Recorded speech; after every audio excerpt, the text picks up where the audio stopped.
هر لحظه وحی آسمان آید به سر جانها، کآخر چو دردی بر زمین تا چند می باشی برآ.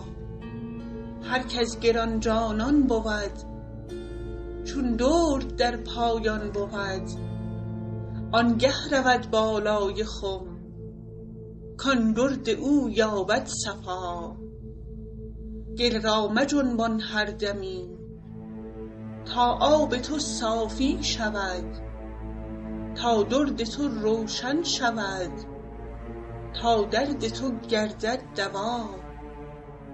جانیست چون شعله ولی دودش ز نورش بیشتر، چون دود از حد بگذرد در خانه ننماید ضیا. گر دود را کمتر کنی از نور شعله برخوری، از نور تو روشن شود هم این سرا هم آن سرا. در آب تیره بنگری نی ماه بینی نی فلک، خورشید و مه پنهان شود چون تیرگی گیرد هوا.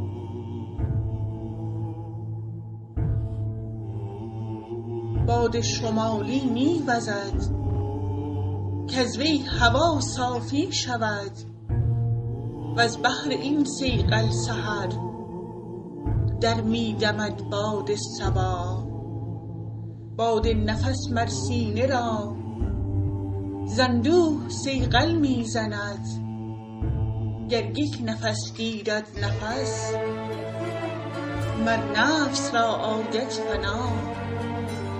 جان غریب اندر جهان مشتاق شهر لامکان، نفس بهیمی در چرا چندین چرا باشد چرا. ای جان پاک خوش گهر تا چند باشی در سفر، تو باز شاهی باز پر سوی صفیر پادشا.